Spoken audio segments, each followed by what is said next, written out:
Park, tell us about Lorin Industries. Like I said, I know you guys have been around a long time. It's in the 40s, I believe it was. Tell us a little bit about Yeah, it was. all that today, all that what you guys offer, and how you kind of got everything got started for you all. Sure. Yeah, you're right. It was 1943, and it was my grandfather, who was a chemist, went to school in Detroit.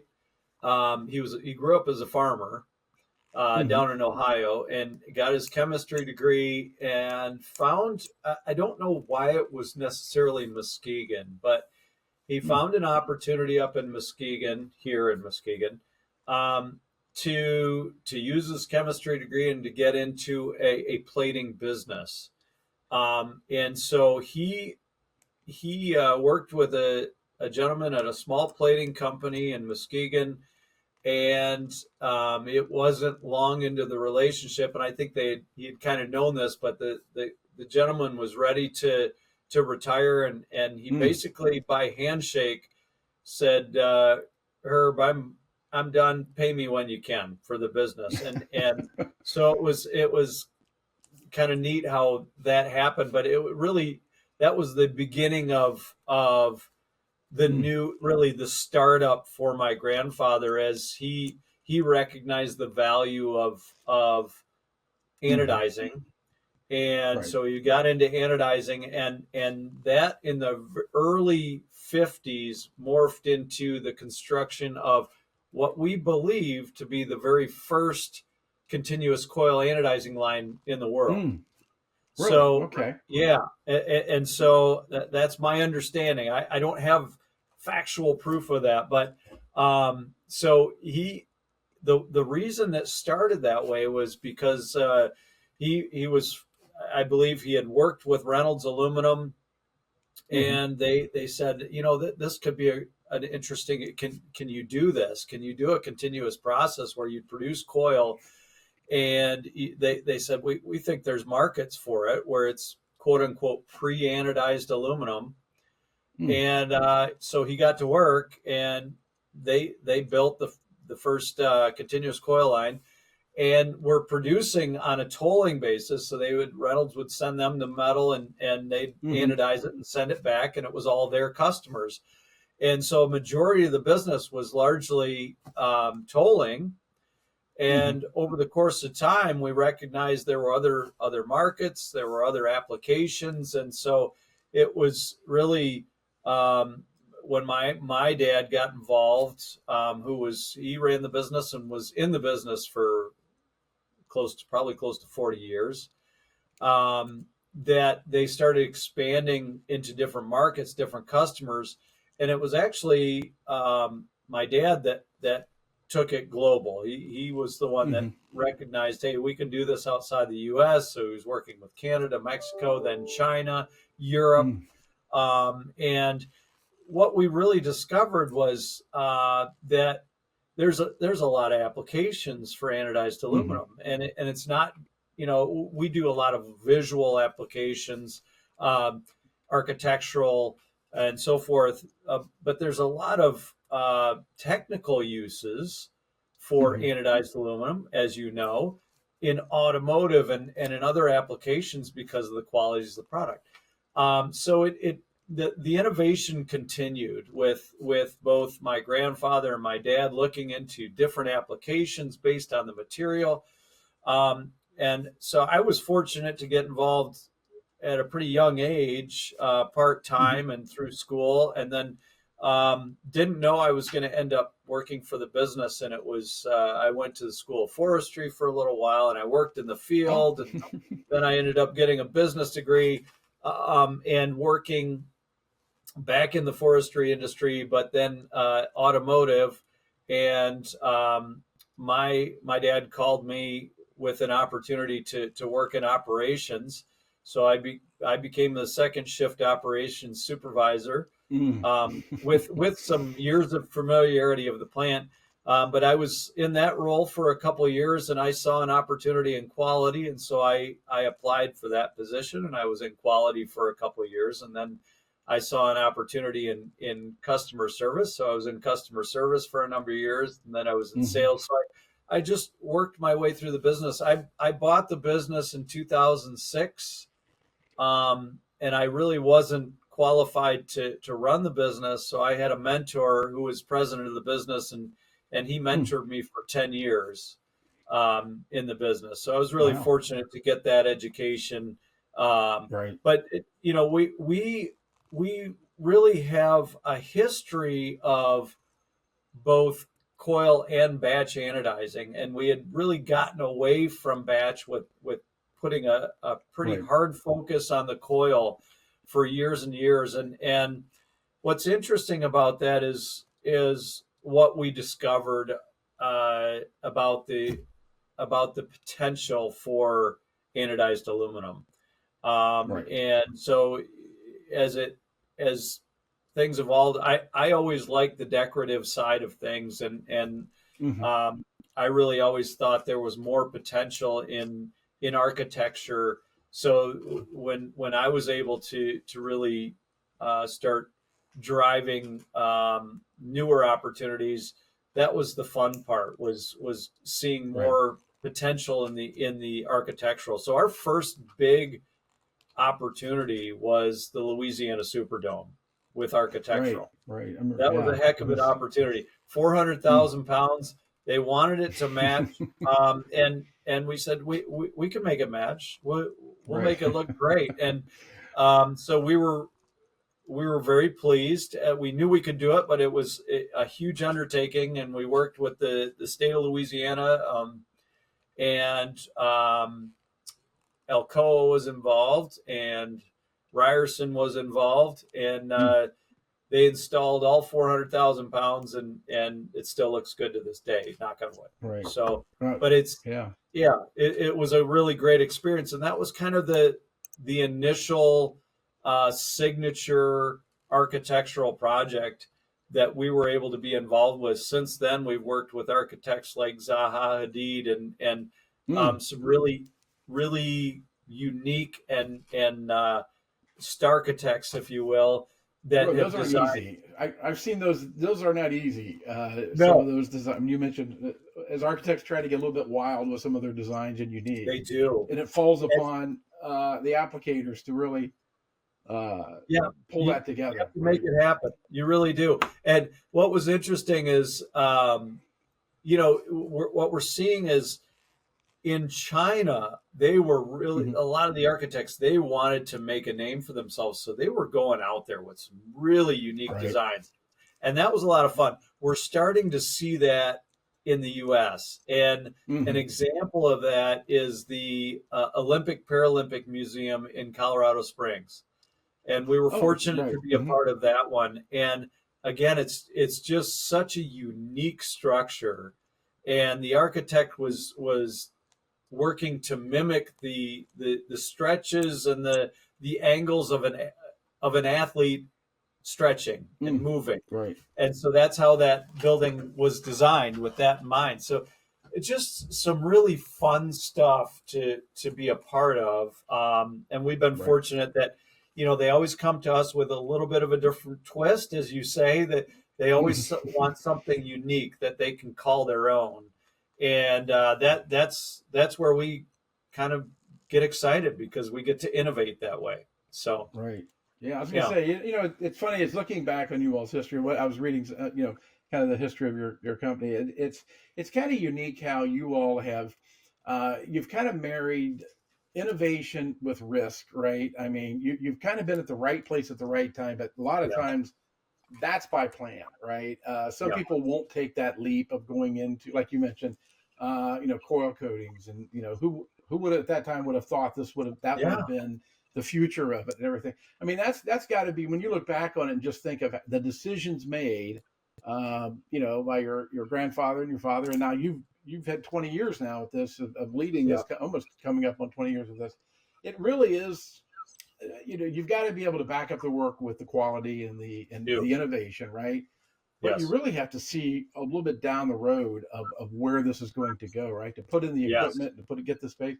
I mean, that's it was, when you look back and see, like I said, what went on in the 50s and 60s, and then your father, in the 70s, and taking it global. some of that has to be very scary about what decisions were made Yeah, and what direction to go, right? absolutely.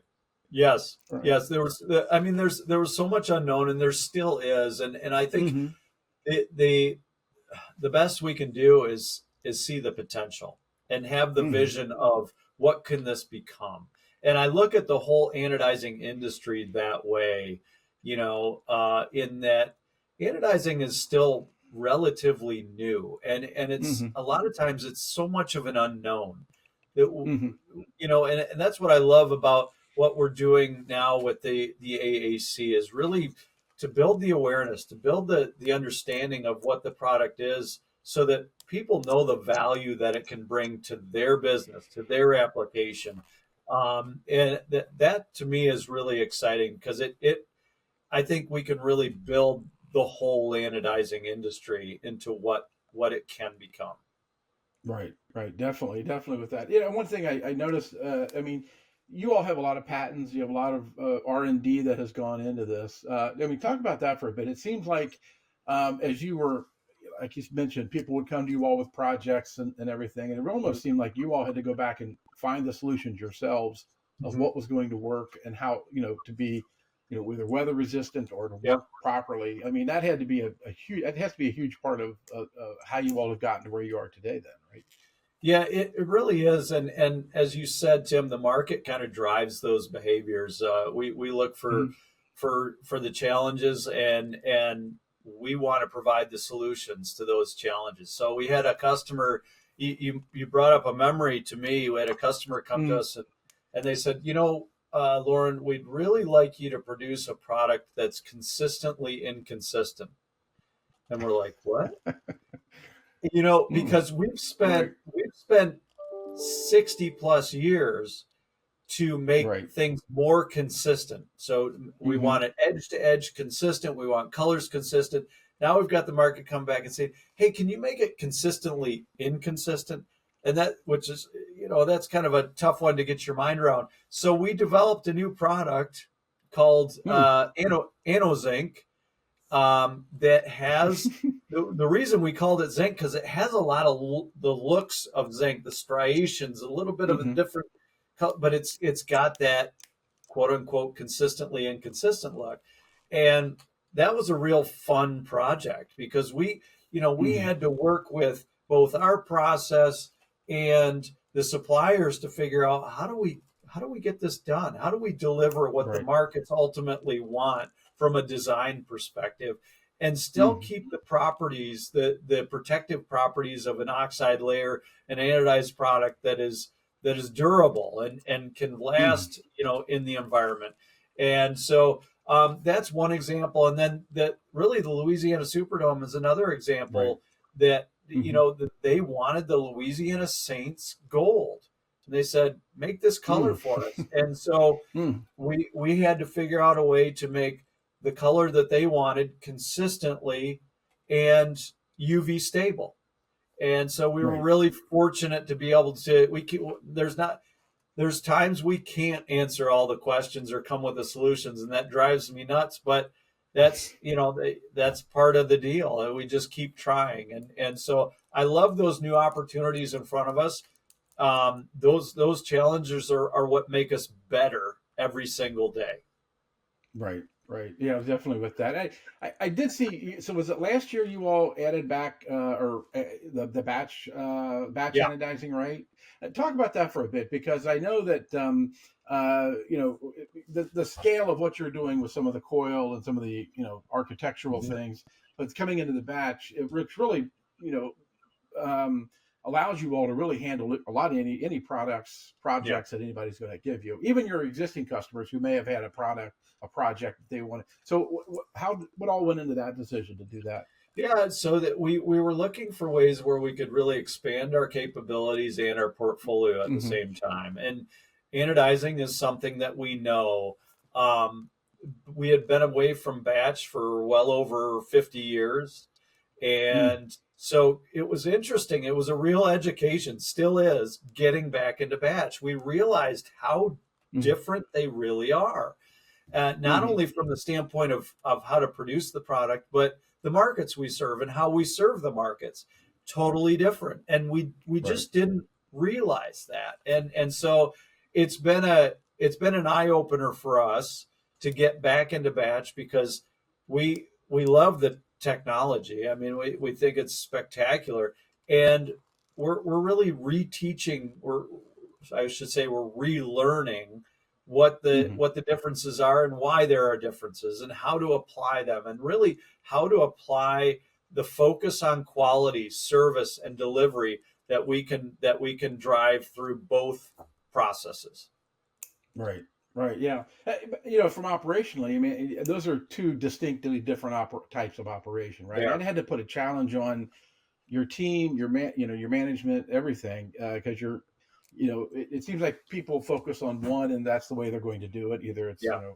rack or barrel or coils, but you've kind of got that difference, almost opposites on those. And what kind of challenges was that? Like you said, you had to kind of go back and even though you have the essence of anodizing, but you had to go back to see what was it going to take from a technical standpoint on those Yeah. smaller items, right? I mean, that had to be, Exactly. yeah, yeah, with that. Yep. But again, offering your customers something, if they want that type of thing, you can handle it too without having them Yes. going somewhere else as well with that, Yes. right? Yeah. Yeah. Yep. And I was going to say, you all are in a lot of different industries, and you got or certainly architecture, but in a lot of consumer products and commercial with commercial appliances and things like that. I mean, is that is it all the same on any of those industries? I mean, is architectural different from consumer products, or is it not? It is. The requirements of the industries are different. And Mm, so we have to uh, we have to produce products that will meet their needs, and so right. it's really uh, enabling ourselves to engage with them in a way that we can support what their needs are, at the same time build the internal processes that will hopefully Hmm. exceed those needs. So but it's a shift, and it really all varies based on the expectations, the Hmm. requirements of that industry. So yeah, Right. it's interesting, and we work across a lot of different industries, Right. and we have to be careful that we don't try and pigeonhole them into processes and characteristics of expectations that don't match what they're trying to achieve in the industry to make them successful. Right. Yeah. Like I said, it seems like it makes everything a little bit more difficult with that. But it's funny you mentioned when back many decades ago when you all went on a kind of went global, right? And I know you've been you all have been one company that has really marketed itself well. I mean, to people, really explaining what you do, because I'm sure some people maybe this wasn't the case years ago, but maybe people came and kind of misinterpreted what you were going to do, what you could do for them, how you could do it, because you've Right. got such large scale, you've got smaller scale and everything. That had to be a very important component of growth for your business, is really to get on a message, drive that message, and stay on that message with a lot of times, which a lot of since you don't make any products, right? You don't make the widgets, right? You're a service industry. Uh, that had to be very thoughtful to do to put that all together of how we're going to market ourselves, how we're going to let the industries knows what we can do for them. So, I mean, was that difficult, or was it not too difficult a task to do that? I'm glad you brought that up, Tim, because extremely difficult, because Mm-hmm. we're a technical business. Anodizing is a technical industry, and it's so easy to get Mm. too technical to a point where they don't need to know how to make the watch. They just want to know what time it is. And Right. so, it's having the right balance that enables them to understand enough to know Mm-hmm. why it's good for them, why it's good for their industry, why it's good for their Mm-hmm. particular organization or their product, their application, and the markets they serve. Um, we that's where we were most challenged, is what kind of information are the markets looking for, and what do they really need to know about, Hmm. in general, just about anodizing, and then Right. about Lorin. What do they need to know about Lorin, and what do they really need to know about the products, and we're still always looking for that right balance as to how do we what's the appropriate communication, and Right. who should we be communicating to, and when should we be communicating to them. And you know all this because Hmm. you're in this industry, and it's a lot more challenging than it would appear to be. You think, well, Right. all you have to do is communicate. No, you have to be appropriate in what you communicate, how you communicate it, so that you don't make them more confused than they were when they Right. wanted to learn something. So yeah. Right. Not making it any worse with that. But it's funny because you all, it seems that have, are not so much anodizers as you more are surface engineers. And I'm sure it's important for you all, especially on some projects, to get in early, Mhm. Yeah. and offer up your advice, so that it probably will speed along the project before they come to you Mhm. and say, "This is what we want." And you kind of look at it and say, "Well, you may not want to do it that way." But I mean, is it helpful? I'm sure that's what you all want to do, is get in early on some of these bigger projects that you're being asked to work with, right?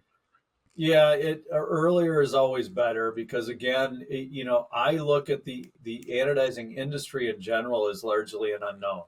People, if Mm. they've heard of it, they don't really understand it. Stand it, right? And so if we can help build their comfort level in Hmm. understanding what it is, and why it might be a good solution for them, that that helps just build that level of comfort, that they know, yes, this is a good solution.